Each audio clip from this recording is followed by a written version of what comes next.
लम्हे को गनीमत जाना और कहा, चाची आप मुझे एक बहुत बड़ी हिम्मत देती हैं। मुझे लगता है कि मेरी ज़िंदगी का मकसद आप हैं।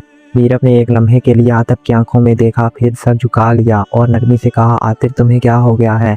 तुम मेरे भतीजे की तरह हो और तुम्हारी मोहब्बत मेरे लिए एक ख्वाब की तरह है, लेकिन ये सब हकीकत नहीं है।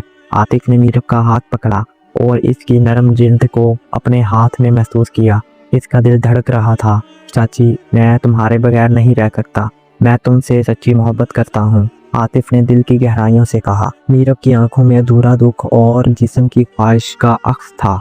वो आतिफ के करीब होकर इसके कंधे पर सर रखकर धीरे से बोली, आतिफ तुम मेरे लिए हमेशा एक बेटे की तरह रहोगे।